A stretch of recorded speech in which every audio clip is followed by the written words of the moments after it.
네, 오늘은 사도신경 오늘 본격적으로 우리 함께 살펴보겠는데요. 오늘은 첫 번째, 맨 사도신경 첫 번째 줄입니다.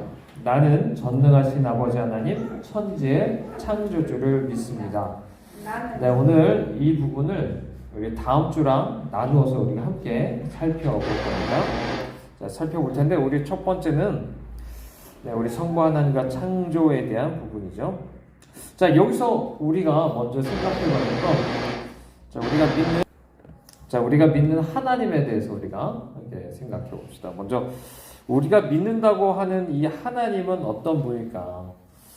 우리가 오늘 무엇보다 생각해 봐야 될 건 삼위일체에 대한 이야기입니다. 많이 깊은 이야기를 우리가 할 수는 없지만, 우리가 알다시피 삼위일체 하나님, 그러니까 그분은 세 위격이 계십니다. 그죠? 아버지, 아들, 성령이라는 세 분이 계십니다. 근데 그분이 한 몸이세요.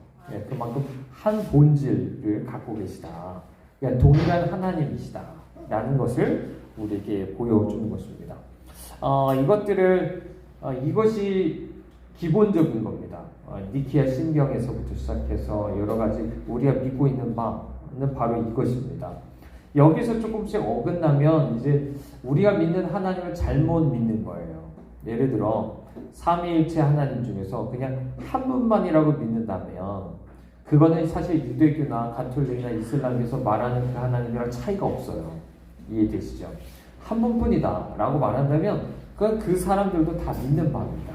근데 우리가 믿는 바인 분은 삼위일체 하나님, 또 어떤 분은 삼위를 강조합니다. 삼위만 이야기하는 사람도 있어요. 그래서 이분이 한 몸이 아니다 라고 이야기를 합니다. 그러면 마치 아버지, 아들과 성령이 마치 뭔가 계급처럼 나눠져 있고 서로가 다른 분들 이렇게 생각을 합니다. 자, 그러면 여기서 여러 가지 문제가 생길 수도 있어요.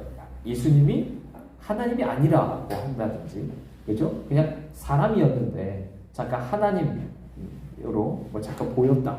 이런 얘기도 나올 수도 있는 거고, 거기에 따른 어떤 성령님에 대한 것도 그냥 어떤 에너지로 여길 수도 있는 거예요.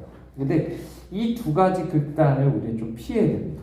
하나님은 세 분의 위격이 있으시면서 이분이 한 분이시다. 말이 어렵죠? 말이 어렵죠. 이게 정말 우리 머리로 이해할 수 없는 거예요.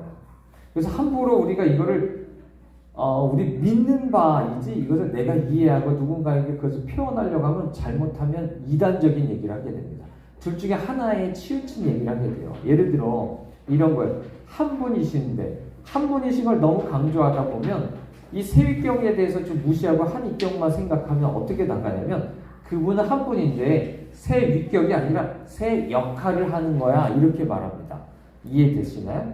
한 분이 아버지 역할도 하시고 신약에 가면 예수님 역할도 하시고 성령님도 역할을 하시고 마치 한 사람이 집에 가면 아버지 역할하고 직장에 가면 무슨 부장이고 이렇게 하는 것처럼 다 역할이 다른 거라고 이야기해요. 근데 그건 잘못된 거예요. 이렇게 하면 잘못된 겁니다. 이런 것처럼 조금 여기서 벗어나기만 하면 우리는 잘못된 신앙을 가지게 돼요. 그래서 가장 중요한 것은 이 삼위일체 하나님에 대한 이야기입니다. 그분이 영원 전부터 계셨어요. 그 영원이라는 건 뭐예요? 태초부터 모든 것이 시작됐습니다. 그러니까 하나님 외에는 아무것도 없었어요. 그죠? 아무것도 없었고 그 전에는 오직 하나님만 계셨어요. 근데 거기에 이 세 분이 한 몸으로 연합되고 하나된 어떤 그 관계 안에 있었다라는 것을 우리에게 보여줍니다. 그리고 그분은 한 분이시면서 동일하게 전능하시다는 걸 나타내요. 이걸 강조하는 이유는 뭐냐면 창세기 1장에서 그걸 이야기하는 건 다른 모든 건 하나님이 만드신 거다. 그것들이 뭔가 하나님처럼 그것들을 숭배할 대상이 아니다. 그 하나하나가 무슨 힘이 있어가지고 이럴 땐 저 신을 섬기고 저럴 땐 이 신을 섬기고 이렇게 할 것이 아니라 전능하신 한 분, 그 모든 것을 만드신 한 분, 그분만을 섬겨야 된다고 이야기하는 게 이제 창세기 1장에서 강조하고 있는 겁니다. 근데 이 세 분이 서로에게 하나 되셨던 이 관계, 그죠? 하나 되셨던 이 관계 안에 당신이 그것을 나누기 위한 그 사랑 안에서 주님은 한 가지 뜻을 품으셨어요. 그게 뭐냐면, 이 관계 안에 사람이라는 또 다른 존재를 만드는 그 사람이 동시에 이 관계 안에 들어오게 하시기 원하셨어요. 이게 주님의 계획입니다. 그러니까 성부, 성자, 성령 하나님, 우리가 요한복음에서 계속 강조하는 것처럼 아버지가 예수님 안에, 예수님이 아버지 안에 거하신 것처럼 우리도 예수님 안에, 예수님이 내 안에 거하시는 그 연합에 대해서 이야기하잖아요. 그 이유는 우리가 바로 동시에 어떻게 보면 네 번 마치 하나님의 아들들이라고 해서 아들이어서 동시에 이 관계 안에 우리도 같이 들어가게 하기 위해서 우리를 창조하셨다는 겁니다. 그걸 눈에 보여주기 위해서 하나님 만드신 게 부부예요. 부부는 동시에 남자와 여자라는 두 인격이 있습니다. 두 인격이 있는데 둘이 한 몸을 이뤄요. 그것이 가정이에요. 그래서 삼위일체 하나님을 존재적으로 나타낸 게 가정이고, 그리고 그 천대 생명을 받은 사람들이 한 몸을 이룬 게 교회입니다. 놀라운 어떤 그런 모습들을 우리에게 보여주는 것이죠. 자, 그렇게 하나님께 창조하셔서 그렇게 하시면서 사람을 위해서 좀 사람이 살아가야 될 하늘과 땅, 바다, 그 안에 있는 모든 식물과 동물과 또 이런 것들을 다 주님이 만드십니다.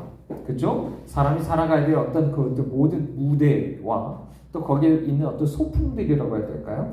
그것들 다 주님 만드십니다. 그리고 주인공의 우리를 주님 만드셔서 어떻게 하시냐면, 우리가 하나님께서 당시의 형상 따라 우리를 지으셔서 하나님 앞에 우리가 동시에 하나님을 섬기고 피조물 다스리게 하시는, 하나님을 우리를 보기만 하면 하나님이 생각나게 만드는, 정말 하나님을 닮은 그런 존재로 우리를 만드셨다라고 우리가 볼 수 있습니다. 그래서 우리는 이 창조에서 우리가 고백해야 되는 것 중에 가장 큰 것은요, 바로 이겁니다.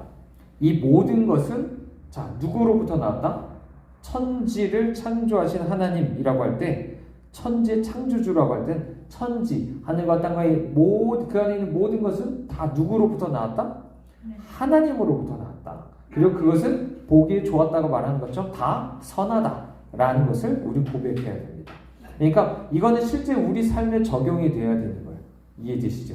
우리 실제 삶 속에, 물론 앞서 이야기한 가정과 교회 안에서 우리가 각자 다른 사람이지만 하나 되어가는 것, 이것도 너무 중요하고요. 그렇게 공동체를 이루어가는 것, 특히나 요즘 시대는 그게 너무나 중요합니다. 교회는 사실 종교가 아니에요.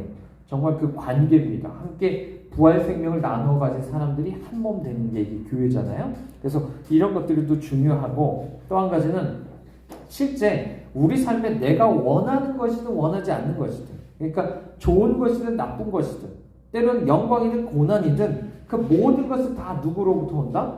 하나님으로부터 온다. 그리고 그건 다 선한 것이다. 로마서 8장에서 이야기하는 것처럼 그 모든 것이 결국 합력하여 선을 이루게 돼 있다 라는 고백이 이 안에 담겨져 있는 겁니다. 자, 그러므로 바울도 나중에 고백해요. 모든 것은 하나님으로부터 와서 예수 그리스도를 통하고 다시 한번 하나님께로 돌아가게 돼 있어요. 그렇게 결국에는 하나님께 영광 돌려지는 거예요. 모든 것은 하나님께로부터 왔기 때문에 주님께 모든 것을 감사하고 영광을 돌려야 된다라는 고백이 사실 이 안에 다 담겨져 있는 겁니다. 그러므로 우리의 신앙도 마찬가지예요. 이것이 든든히 세워져 있어야 됩니다. 그래서 우리가 앞서 이야기한 것처럼 내가 원치 않는 어려움이나 이런 것들이 있을지라도 그 앞에 하나님을 믿습니다 라는 고백이 이 안에 있어야 될 줄 믿습니다. 자, 이런 믿음을 갖고 있을 때 비로소 우리는 하나님 앞에서 사람이 본래 존재하는 목적에 부합된 삶을 삽니다. 하나님 알 때, 이런 하나님을 알고 믿어야만 참된 하나님께서 지금 나를 만드신 그 목적대로 살게 돼요. 나를 창조하신 하나님, 그분을 알아야, 설계자죠. 설계자이신 그분을 알아야 내가 본래 만들어졌던 나의 목적, 왜 나를 만드셨는지 거기에 부합되게 내가 사는 거예요. 그만큼 그리고 내가 가치 있는 삶이 되는 겁니다. 많은 사람들이 여기서 이제 방황을 합니다. 많은 사람들이 내가 왜 태어났지? 난 쓸모없어? 이런 생각 많이 하고 살아요. 그런데 여기서 우리가 한 가지 우리가 방황하지 말고 주님 앞에 돌아가야 될 이유. 무엇보다 성경 안에 그것이 답이 다 써 있는 거예요. 그죠? 그것이 바로 창조에 대해서 이 모든 것을 이야기합니다. 그리고 또한 우리가 정말 예수 그리스도 안에서 다시 한번 정말 주님과 함께 새 창조를 이루고 주님의 나라를 이뤄가는 데 있어서 내가 정말 주님 앞에 기도하면요, 주님은 그 전능하심 안에서 충분히 우리 안에 나를 통해서 다시 한번 주님의 모든 것이 흘러나가게 하실 수 있다는 걸 우리에게 보여주는 거예요. 기꺼이 나를 통해서 역사하실 수 있다. 나를 단순히 도와주시는 게 아니라 내가 뭐 해달라면 주님 나에게 뭐 해준다. 이런 게 아니라 나를 통해서 정말 예수 그리스도를 통해서 주님 당신의 뜻을 이루신 것처럼 나를 통해서 정말 주님께서 당신의 그 뜻을, 당신의 나라를 이루실 것을 기꺼이 우리는 받아들일 수 있는 거예요. 왜요? 주님은 전능하신 분이니까. 말씀이 내 안에 정말 내 안에 거하면 그 말씀을 통하여 나를 통하여 말씀이 거한 나를 통하여서 주님이 그 일을 이루실 수 있다는 걸 확신할 수 있어요. 우리는 정말 그런 존재가 될 수 있습니다. 또한 우리는 이것을 믿어야만 우리 속이는 계속적인 잘못된 우상 숭배로부터 우리를 보호할 수 있어요. 자, 이게 예를 들어 이런 겁니다. 우리가 신자라고 하지만 크게 우리의 우상 숭배에 빠질 수 있는 것들이 있어요. 첫 번째 우리가 오류를 범하는 것 중에 하나는 이런 겁니다. 삼위일체 하나님을 믿지 않으면서 그냥 여러 가지 종교적인 걸 하는 거예요. 자, 삼위일체 하나님에 대해서는 앞서 이야기한 것처럼 두 가지 오류가 범할 수 있어요. 그죠? 한 분이라는 거를 너무 강조하겠지, 아니면 세 분이라는 거. 이걸 한 가지만 강조하기 쉬운 거죠. 어느 것이든 제대로 믿지 않으면서 제사를 드리는 경우가 있어요. 그러면 자, 이 믿음에서 벗어나면 뭐죠? 그 하나님은 진리에 대해서 내가 믿는 게 아니에요. 성경이 말하는 하나님이 아니에요. 뭔가 나는 잘못된 걸 믿고 있는 거예요. 거짓된 걸 믿고 있는 거예요. 그러면 그 제사는 그 신앙생활을 쉽게 말하면 우상숭배예요. 내가 바르게 믿어야 바른 하나님을 믿는 거예요. 우리 지난번에 요한복음 4장에서 얘기했잖아요. 진리로, 영과 진리로 예배해야 된다고 했잖아요. 그죠? 진리를 분명히 알아야 돼요. 진리 안에서 정말 참된 하나님, 정말 성경이 말하는 하나님에 대해서 우리가 알아야만 우리가 하나님을 섬길 수 있는 거다라는 것을 우리는 기억해야 됩니다. 아니면 귀신에게 하는 겁니다.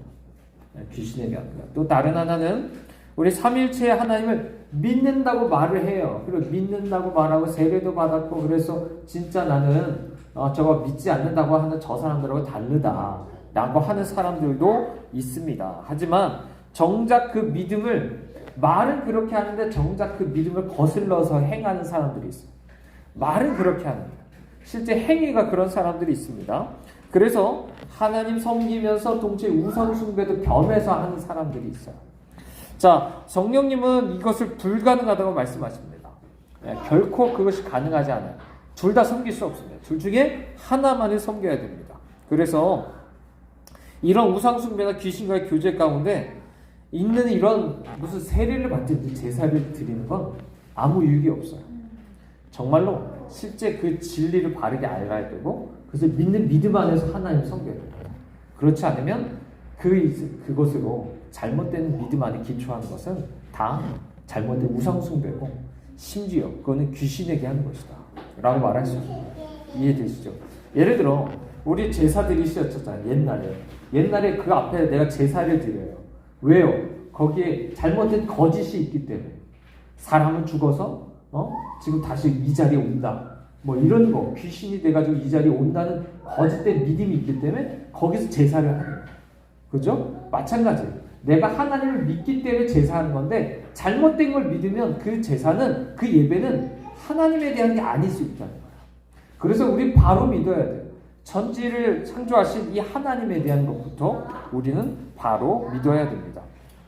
자, 그래서 삼위일체에 대해서 우리가 조금 더 자세히 살펴볼게요. 자, 우리는 성경이 이렇게 말하기 때문에 우리는 믿는 거예요. 자, 몇 가지 예를 들어볼 텐데, 자, 신명기 6장에 보면 이런 얘기합니다. 유일하신 하나님에 대해서 이야기합니다.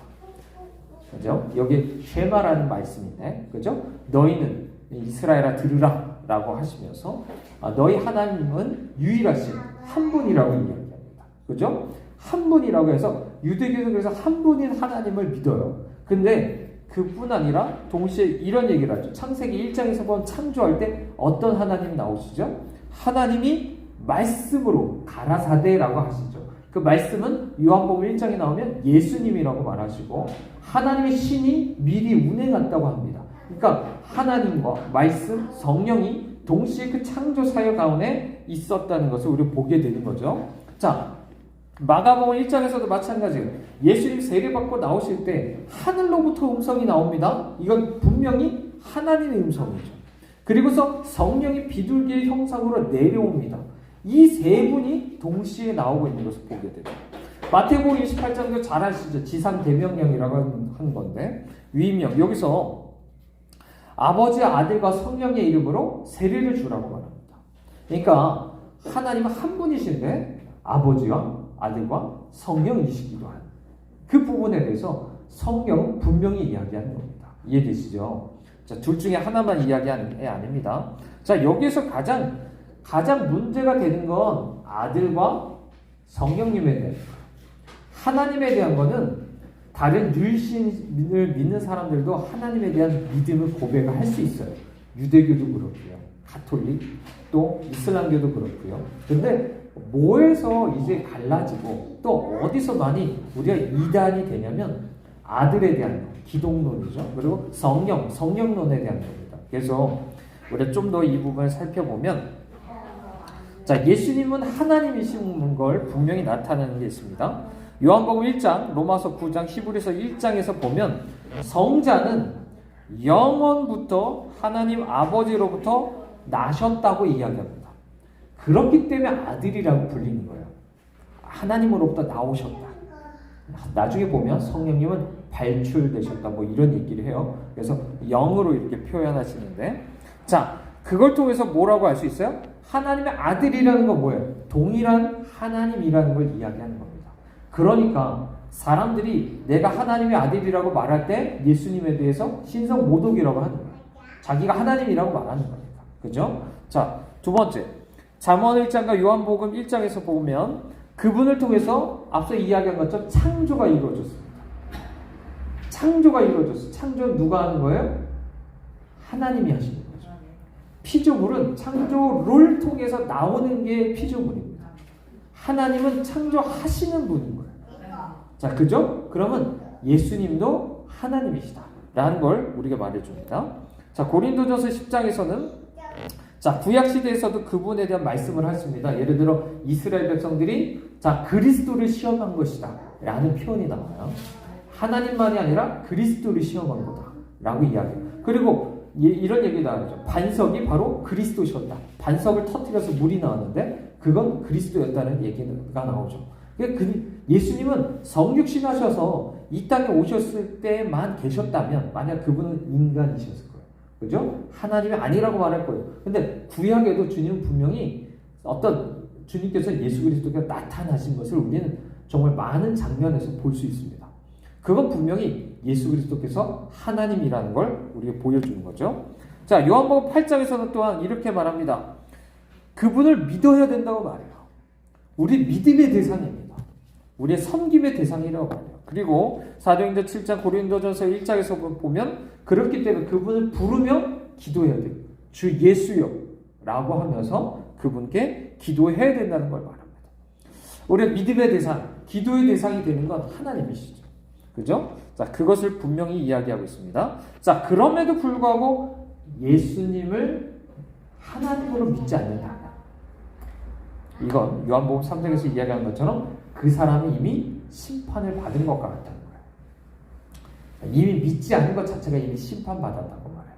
자, 심지어 베드로후서 2장에서는 그렇게 그분을 부인한 사람들에게는 멸망이 임박해 있다고 말해요. 정말 그 사람들은 정말로 위험한 상황에 처해 있다는 것을 분명하게 이야기하는 겁니다. 자, 이것처럼 분명히 예수님은 하나님이십니다. 자, 이걸 가장 잘 말해주는 게 요한복음이에요.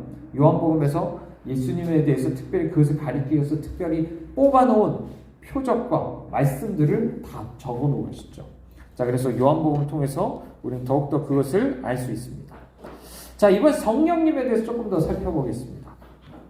자, 성령님도 하나님이십니다. 성령님은 뭔가 에너지고 뭔가 내가 부려먹을 수 있는 어떤 종이 아닙니다. 이런 게 아니에요. 그죠? 자, 그러면 분명한 그분은 하나님이세요. 자, 이분이 창세기 1장에서 마찬가지입니다. 앞서 이야기했었죠. 자, 주님은 신이 운행에 있었다 얘기했죠. 자, 그리고 베드로전서 1장, 베드로후서 2장에서 말하는 것처럼 선지자들이 성령님을 통해서 말합니다. 왜요? 그거는 고린도전서 2장에서 이야기하는 것처럼 성령님만이 하나님이시기 때문에 하나님의 깊은 것을, 하나님의 일을 알아서 그분이 우리에게 그것을 말해주는 거예요. 그것을 알게 해주는 겁니다. 그죠? 그래서 우리가 그것을 말하게 되는 거죠. 만약 성령님이 하나님이 아니라면 하나님의 그 깊은 것을 알 수가 없어요.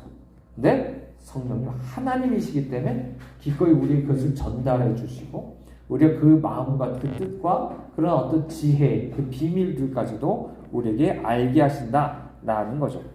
자, 그리고 사도행전 5장에 보면 여기서 보면 성령님을 속인 것을 곧 하나님께 한 것이라고 말합니다. 아나니아 삽비라 얘기죠. 자, 그때 그 사람 속였다고 하는데 그건 곧 둘 다가 같은 말로 쓰이는 거야. 성령 하나님을 속인 게 하나님 속인 거다. 이렇게 나와요. 자, 또한 고린도전서 6장에서 보면 하나님 성전됐다고 말하는데 실제 하나님이 아니라 성령이 거한다고 말해요. 그게 똑같은 말로 쓰여요. 왜요? 성령님은 하나님입니다. 그래서 우리는 하나님을 성령 하나님조차도 하나님으로 합당하게 모셔야 됩니다. 그분을 막 부리는 게 아니라 그분을 하나님으로 진짜 믿고 그분께 우리는 경배할 수 있어야 된다라는 것을 생각을 해야 됩니다.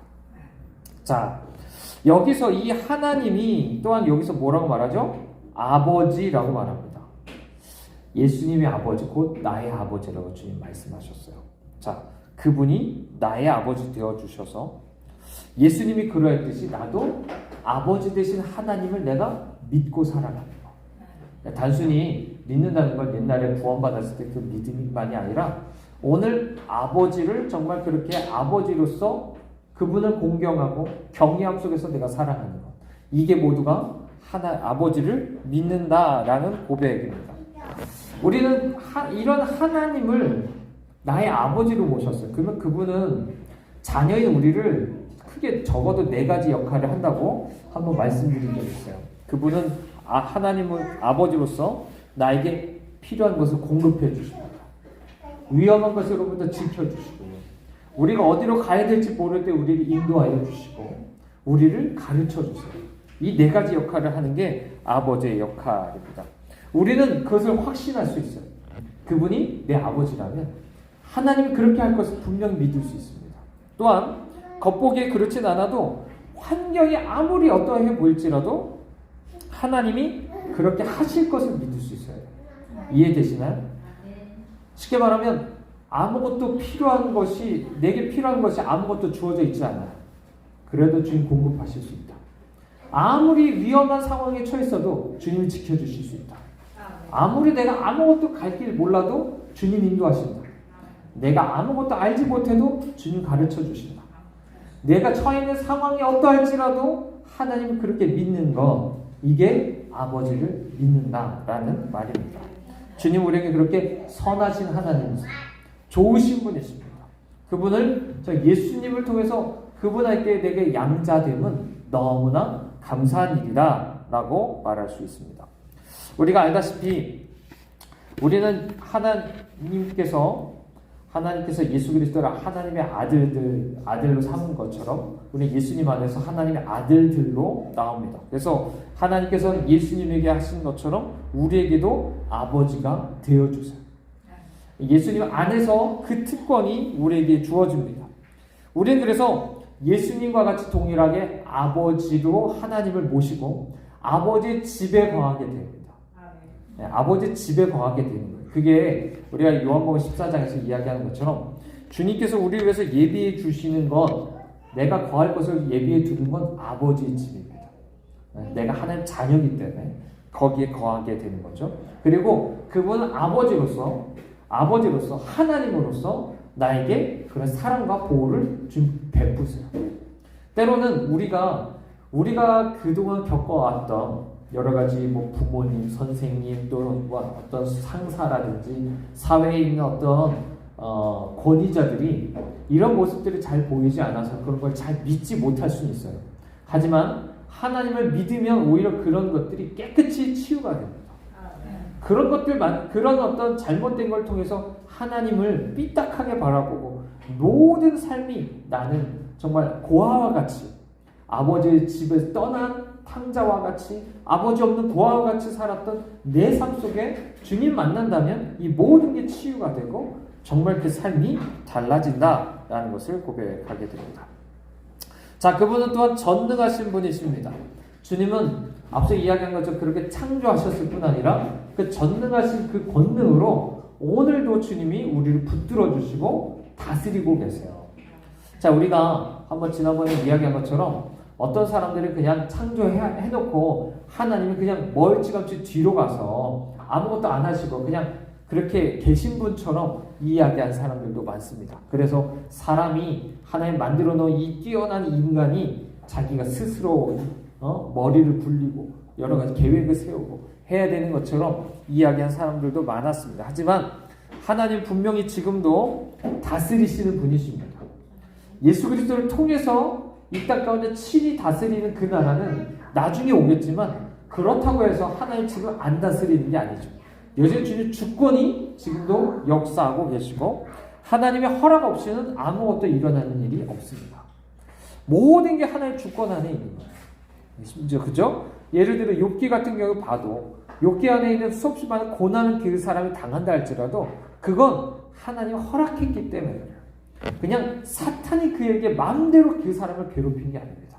하나님이 허락했기 때문에 주님의 주권 안에 그것이 이루어진 것이다 라는 것을 우리는 고백해야 합니다. 그렇기 때문에 우리는 하나님 아버지로 모신다고 할 때는 자, 전능하신 하나님을 내 아버지로 모시는 거예요. 그러면 거기에는 아버지로서 친밀함도 있지만 전능하신 하나님에 대한 철저한 그 복종도 필요합니다. 그죠? 예수님의 말씀 한마디로 모든 어떤 파도조차도 잔잔해지고 하나님 말씀 한마디로 모든 것이 창조되는 것처럼 우리도 그 말씀 한마디에 정말 복종할 수 있는 그런 사람들이 되어야 됩니다. 동시에 우리 로마서 8장에서 이야기하는 것처럼 어떤 피조물도 우리를 이 전능하신 하나님으로부터 우리를 떼어낼 수 없다. 끊을 수 없다라는 것을 기억해야 돼요. 그 하나님이 바로 나를 위하십니다. 그죠?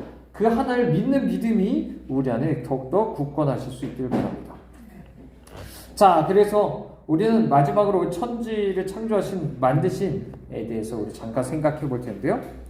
자, 이건 이 시편 34편 말씀처럼 하나님은요, 오늘도 창조물을 통해서 우리가 날마다 만지고 맛볼 수 있는 하나님으로 우리에게 가까이 오십니다. 물론 그 지식으로는 하나님을 영화롭게 하고 감사하기에는 부족함이 있어요. 그래서 로마서 1장에서 이야기하는 것처럼 실패하는 것을 이야기합니다. 하지만 그럼에도 불구하고 거기에 분명 주님의 신성과 그런 능력을 주님 계시하고 계세요. 특별히 그 안에 여러 가지 전능하심, 지혜로우심, 선하심, 자비하심 등을 알 수 있습니다. 우리가 이제 예수 그리스도를 알고서 우리의 눈이 뜨였다면 더욱더 그분을 우리는 더욱더 알아볼 수 있습니다. 정말 천국 갈 때까지 우리는 그 피조물을 통해서 하나님을 더욱더 알 수 있고 그분을 알아갈 수 있어요. 그리고 실제 피조물만이 아닙니다. 내 삶 속에 주님은 지금도 개입하시는 분이세요. 앞서 이야기했죠? 주님은 저 멀찍이 계신 분이 아닙니다. 만들어 놓고 너 알아서 살아가 아니라 주님 계획하셨고 내 삶에 대한 계획이 있으시고 그 계획을 위해서 오늘도 개입하시는 분이세요. 당신의 뜻을 위해서 오늘도 우리에게 나타내 주시는 분입니다. 그래서 주님 마태복음 6장에서 이야기하죠. 한 참새조차도 주님 허락하지 않으면 떨어지지 않아요. 주님 우리의 머리카락도 다 세신받습니다.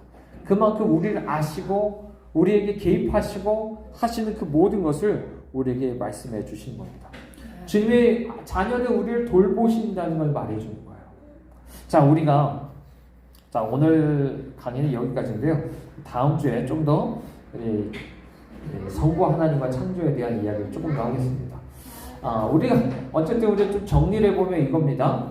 우리가 믿는 하나님에 대한 건 삼위일체 하나님이라는 것을 잘 기억하셔야 돼요. 이 진리를 바르게 해야 우리가 참된 하나님을 섬기는 거고 우상 숭배가 안 됩니다. 그래서 나중에 기회가 되면 또다시 우리가 여러 가지 좀 우리가 잘못 빠지기 쉬운 이단들에 대해 좀 더 살펴봐도 좋을 것 같습니다. 그리고 그 하나님 지금 우리에게 아버지 되어주시고 전능하신 그 하나님이 아버지로서 우리를 창조하시고 우리를 오늘 돌보시는 그 하나님으로 우리에게 있다. 그러므로 이것은 예수 그리스도 안에 있는 자에게 있어서 정말로 놀라운 특권입니다. 그건 예수님을 우리에게 주신 이유는 이 하나님을 믿고 이 하나님을 섬기게 한 게 위함인 거죠. 우리가 그동안 실패했었어요, 사실은. 네? 날마다 유대인들은 그것을 실패했죠. 근데 예수 그리스도를 믿는 우리에게는 이것이 바로 정말 진리와 영 안에서 바로 이것이 가능하게 됐다는 것을 우리 고백하게 됩니다. 그러므로 우리가 이 일에 감사하면서 정말 이 하나님을 믿고 섬기는 것, 그것이 정말 우리 삶 속에 정말 큰 영향을 끼칠 수 있길 바라요. 나의 머릿속에만 있는 게 아니라 그 하나님 믿는다는 게 내게 있어서 얼마나 그게 큰 의미인가. 정말 그것이 우리 삶을 변화시킬 수 있길 원합니다. 네, 기도하겠습니다. 네, 하나님 감사합니다. 오늘 우리가 함께 나눈 바와 같이 우리가 믿는 하나님은 삼위일체 하나님인 줄 믿습니다. 우리가 그 하나님에 대한 진리를 바르게 알게 하여 주시옵소서. 그래서 우상 숭배에 빠지지 않게 하여 주시고 바른 예배를 주 앞에 드릴 수 있게 하여 주시옵소서. 특별히 하나님, 우리가 하나님께서 이 모든 것을 만드셨을 뿐 아니라 오늘도 지금 붙들고 계시고 그 전능하신 하나님 앞에 우리가 복종할 뿐더러 아버지로서 그분을 가까이 할 수 있게 하시니 감사합니다. 오늘 우리 삶 속에 아버지로서 우리를 돌보시고 하나님 개입하시는 그분을 나의 하나님으로 모시고 우리를 살아갑니다. 이것을 통해서 이 믿음을 통해서 우리의 삶이 바뀌게 하여 주시옵소서. 행위가 따르지 않으면 믿음이 아닌 줄 압니다. 정말 이 믿음을 우리에게 허락하시고 우리를 다스려 주시옵소서. 예수님의 이름으로 기도합니다. 아멘.